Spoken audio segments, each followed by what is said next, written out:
I want to ask you to do something, which is to contemplate the thoughts that come in your mind when I say the word Africa. My suspicion is that you're thinking poverty, disease, HIV/AIDS, death, conflict, genocide, and maybe even the last king of Scotland. I submit to you that that's one perspective. And it's a perspective that has been influenced by the narrative that's in the media all around us. If you ask me, what do I think of Africa?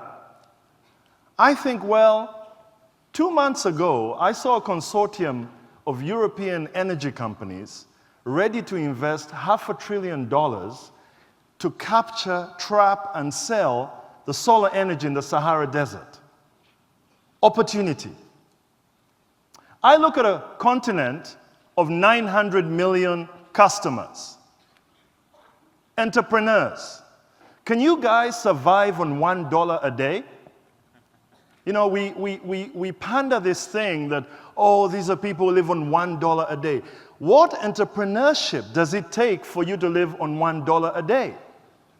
We have entrepreneurs, but we don't celebrate that. The perspectives that we hold on Africa influence the decisions that we make and how we relate to people, to churches in Africa. We came to this issue of trade and not aid because for a long time, Africa has had a lot of well-meaning but misguided advocates for aid. A lot of people with the hearts in their right places, but who advocate aid because they somehow believe that through handouts to these really sad situations, they're going to bring about change. But how can that be? Look at the United States.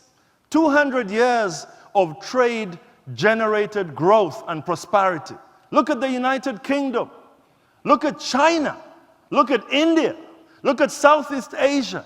There is no country in the world that has developed through handouts. So why is Africa different?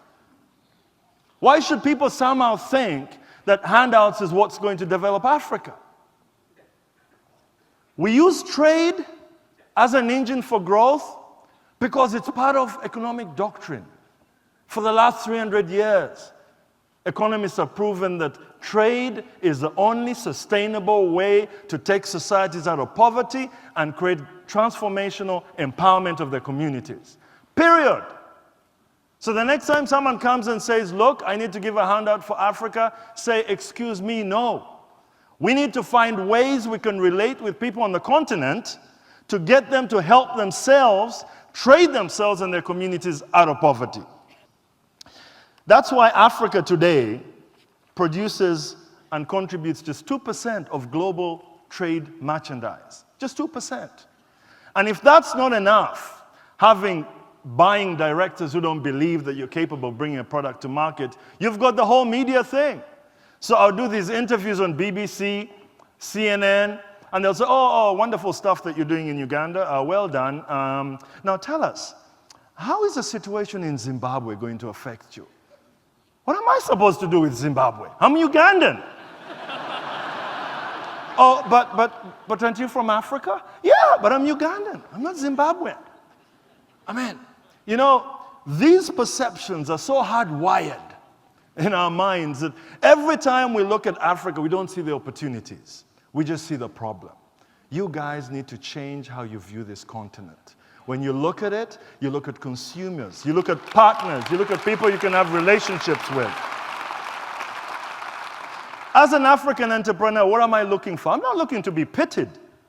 I'm looking for the same equal opportunities that an American, a Chinese, an Indian, an English entrepreneur is looking for. Markets and the opportunity to exploit them to create value. I'm not coming here looking for someone to give me a handout. I'm looking for someone to give me market share on the shelves. I'm looking for Walmart to call me and say, we've got shelf space for you. And we'll do the rest of the work. I'm not looking for someone to feel pity and say, oh, we're so sorry for you, poor African. What brings you here? A little bit of help? How may we oblige? and be of help to you. No, we want to do business. There is a continent full of entrepreneurs, teeming and waiting to come and do business with the rest of the world. We need to change the conversation. We need to change the narrative. Now, very quickly, this aid issue, how has it been sustained as an argument in the face of all the evidence that it hasn't been effective? Between 1970 and 2000, Africa has received $400 billion, United States dollars, worth of aid. This graph just shows you the correlations between GDP growth and aid as a percentage of gross national income. And you can see the point at which aid as a ratio of gross national income being the highest, 1995, was the same year and the same period that GDP per capita was at its lowest. I mean, look at it. If aid was at its highest level in 1995 and the growth of the economy was at its lowest, that just shows us that it's not effective. Your taxpayers. Number two, aid actually undermines accountability. It doesn't make it better. You have a situation like aid, you create a chronic dependency. Most African economies are so dependent on aid handouts that their national budgets seek donors for about 40 to 45% of the expenditure. That doesn't just create a chronic dependency, it undermines the integrity and the dignity of the recipient countries. We need a new thinking. We need to change the conversation. We need to get people thinking, what is the impact of our compassion? How do we affect change by being compassionate, at the same time retaining the dignity to those we're showing our compassion? You need to paint a different picture. You need to have a portrait of Africa as a continent of consumers, a continent of innovators, a continent of great products, a place that has been blessed with soils that you can grow anything, a continent where real partnerships will bring sustainable community transformation, a continent where people will be treated equally, and through that equal treatment, they will be inspired to do something for themselves. The conversation has to change. And I want to salute Bill Hybels and his team for inviting an African to talk about these issues. Because how many Africans do you guys see on CNN and all these other cable television networks talking about these issues? You see well-meaning guys who don't look like me. Doesn't mean their heart is not in the right place, but it just shows you if in the dialogue, in the discussion, in the debate, the Africans are not represented. If we do business with you, we will take care of our people. And the best way to help us take care of ourselves is through trade and not aid. My prayer today